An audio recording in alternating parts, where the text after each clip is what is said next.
Right. Hello and welcome to bbuk. I can't do it. That was good. I can't do it. You are to my, heathen North American ears. Hello and welcome. Hello and welcome. We're not Megan to and BB on Blast. There. With me, Gaz. Me, Lindsay. And me, Arisa. Yay! At long last. Now, guys, don't get too excited. It's not a full. It's not 4 hours with Arisa. She got things to do. Yeah, things to do. She ain't cheap by the hour either. No, I'm joking. No. We're not paying her. Yeah, we've got to, get sponsored by all sorts of people, as you know. So many people. No, I'm really happy to be here. I am such a big fan of both of you. I love listening to your podcast. And I feel like it's true. The people who understand that we have a family amongst the people who love this show and love the experiment that it is and the beautiful moments that we're able to witness because of it and the shade we're able to throw. It's a community. It is a community and it's worldwide. And I love that. I feel like the people who are missing, the people in the US and in Canada and elsewhere in the UK, I feel like they're missing, but I also feel they're all here in this room. Yeah, because it's all you know who you it, are. Isn't it? Right? At the end of the day, they get in on it, and they're really excited for it too, and I love that as well. And there's a surprising amount of people that do listen to, do watch like us, US, and Canada. Of course, because why wouldn't you? If you like one, why wouldn't you like you say how many times when you talk to a general punter on the street, they're like, is Big Brother still on? And you're like, yeah. And then I got into a real deep conversation of just starting with the topic of Big Brother yesterday. And then it went on to gender and race. And so deep. I love how it brings these things up and it brings us all together and it provokes conversation. Big Brother is about social issues. If people could understand that, then they could actually get on board with it. But they just think, oh no, it's about dressing up in a chicken suit. we do like a chicken suit. I'm not gonna lie. Come on, Gaz. But it can't all be deep, can it? No, of course not. We don't want it all to be deep. Otherwise, it will be all like Lewis's rambling all the time. Rest in peace. So, we've got questions for Arisa. Yeah, we watched Big Brother. Exciting. We watched Big Brother with Arisa tonight. We do not know what has happened with Lewis. Arisa does not know. not know what happened with Lewis. She's solemnly sworn. None of us know. We won't know till Lewis speaks out, I guess. No, but we still love Lewis. And also, Lewis, can you come on the podcast and do it here, please? Thanks. And Arisa will fly back over. Exactly. Just like that.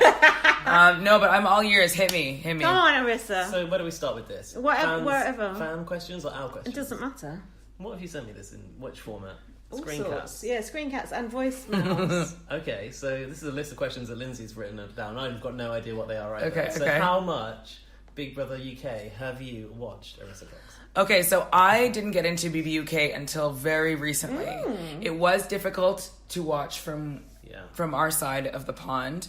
But also, I have 2 kids. So there's only so much. Excuse. No, but there's a lot of hours in BB UK. Like for us, I find watching BB USA quite easy because there's only three episodes so we forget it.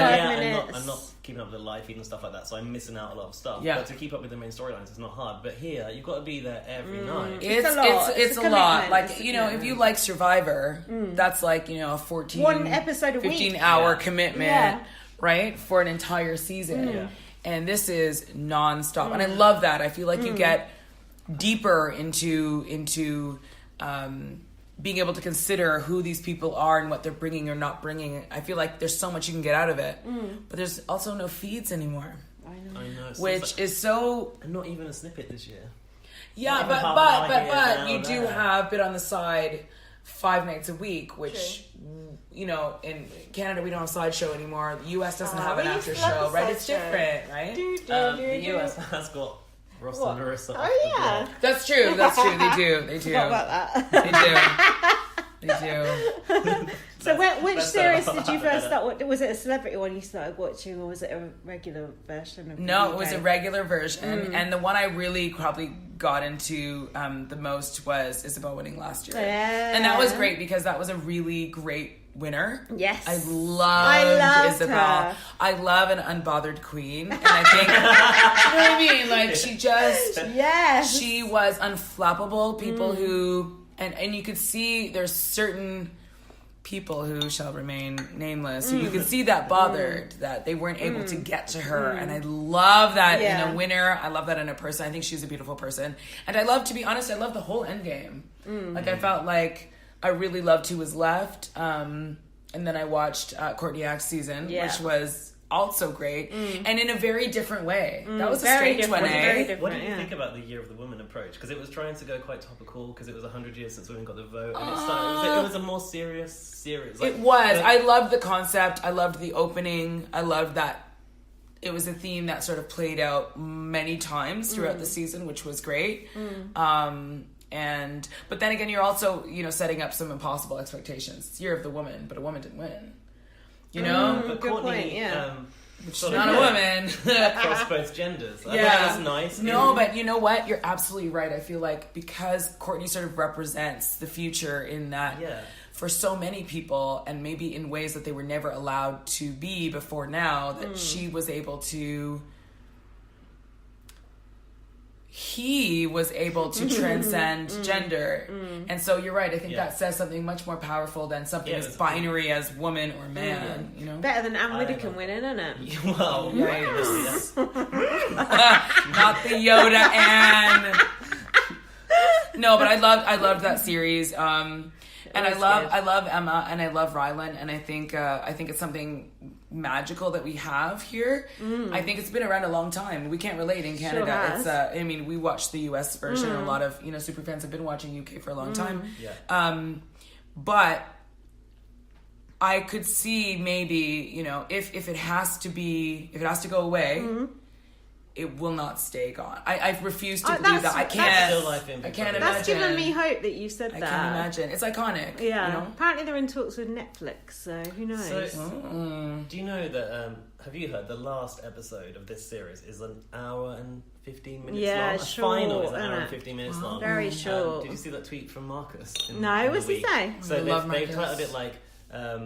Big Brother, the live final, and Goodbye Big Brother, the live final. Yeah. And Marcus was like, the final starts at this time, whatever day, called Goodbye Channel 5, the live final. It's just Goodbye Channel 5, it's not Goodbye Big Brother. Oh, that's Marcus good. refuses That's to believe hopeful. it. Well, no, you have the history of being on two different networks, so anything is possible. Exactly. Anything is possible. Exactly. So, Lindsay asks, how difficult is it to stay impartial as a host?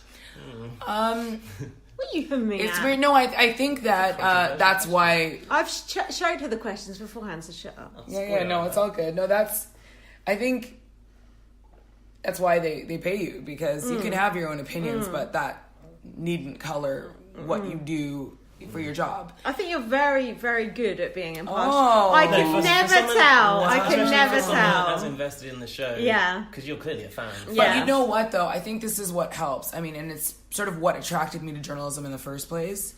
I am an extremely empathetic person. So even if somebody drives me absolutely crazy, I understand how brave they are to be putting themselves out there, and 90% of the people in this world could never pull off what these people are doing by risking their reputations and the respect of their friends or their family. Nobody's perfect, me included. Nobody is perfect. So allowing yourself to be laid bare for your flaws to be out there for the world, I have to commend that. So when somebody's sitting down, on the chair after being evicted, I look into their eyes and it hurts. It hurts. Yeah. And even if they're okay with it, it still hurts me because I know that this person's gone through a journey, but it ended in not the way they wanted it to end for most people, right? Yeah. And then the upside is that for so far 6 people, 7 truly, if you're considering season 4,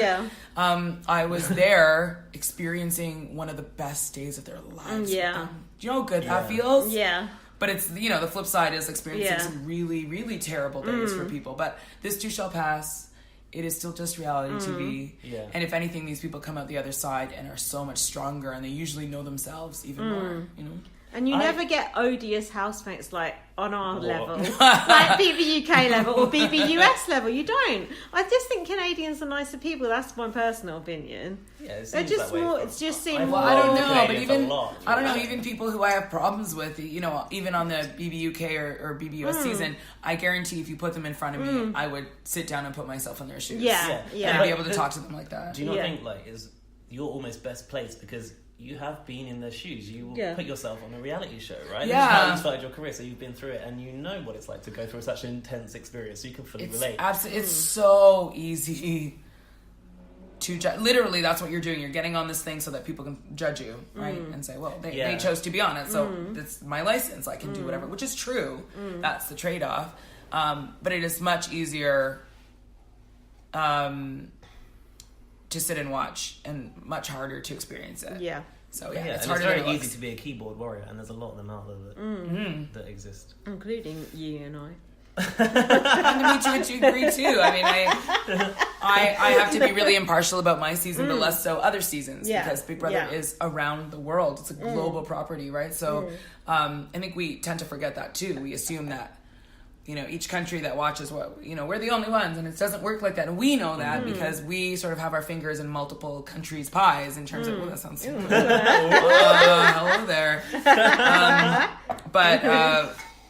No, it's just, I mean, the social experiment is ultimately what it is about Big Brother that attracts me to it year after year, because no matter what you do differently, it doesn't matter if it's a fan vote or the house guests or mates are voting for each other, or there's, you know, twists or whatever. Ultimately, it's how do people interact with each other and relate to each other, and that is, like, it's fascinating. Yeah, it's not all about strategy. It's a lot about personalities and how they mesh together. Do you know what just came to my mind there was last time Laurie sent us a question about like a Eurovision style Big Brother. Yeah. Like, do you think there would ever be an international? Well, they already started it with Nikki and Tim. You started it by inviting. That was amazing. That was so bold. Incredible. That was such a bold move. I said, like, I don't think I could ever see UK Big Brother inviting internationals into our house. Could you not see Ica? I could see Ica in our house. I could see other big characters in our house. But do you think, like, would production ever say, "Oh, the audience will buy this"? Because I don't really think that would fly. I don't know. But I thought that about like the game changer and the veto, and we would never be able to understand it over here. And but we did. Can't, though. The casual viewer can't. That's the problem. And but we kind of did. Well, that's true. At the start, but like, the ball pool game changer, that was a mess. But we kind of got the hang of it now. Anyway, ask Arisa another question. But hang on, I want to ask, like, why do you think like Canada was so like open to that? Like, it seems so natural in Canada. But again, remember, we're the new kids, right? We've been around for 6 seasons, about to do our 7th next year, and US and UK have been around for 19, 20 years, right? Yeah. So I feel like we've been able to watch and learn from other shows as well, and so I feel like we were able to take risks that not every territory would have. And we also have, I mean, a world-class team. I mean, some of the most creative people ever, and our executive producer Erin is like, I have just unlimited respect for her, because she dove in. Like, she just has such a passion for this, and also has a passion for finding the right people in all sorts of different jobs that need to be filled on our show. And watching Trevor Boris grow as well, from just a challenge producer to also an executive producer, has been incredible as well. And he was always a big fan of BBUK and BBUS. And he's so privileged to have worked on US, Canada, and UK. Like, can you imagine the insight he's had into the show around the world? I think he's just have John DeMar at this point. We just have we've got great people who care, and we're able to, you know, look at other Big Brothers and see what really worked and what we thought would work in Canada. But Canada is a very international country. Like, I was going to say, because your cast is always diverse, and you've always got people who have come into Canada from like immigrant backgrounds. And I was wondering, do you think that made you more kind of open to the concept of having foreign housemates? I feel like it is, except that there's tons of immigrants in the UK and there's tons of immigrants in the US too. So I don't know if that's what it is. I just think it was like lightning in a bottle. We just had the best people to make this show all together in one spot, from executive producers to, you know, production designers to like casting and the characters and like I could go on and on. Challenges, the music, social media, like all of it. Just the house in itself. Was that the Odyssey? It was. The Odyssey was so cool. I actually think that's probably going to be one of my all-time favorites because just watching Nikki and Tim interact on the live feed, I was so into the live feed that series. Yeah. We'd watched Australia. I never actually finished Tim's season. Actually, I talked about this last time. I never finished the VBAU, but like I knew who he was. I was very familiar with him. Tim was just brilliant. He was brilliant, absolutely brilliant. The gummy koala strategy. No, that was finding out about that. Yeah. That we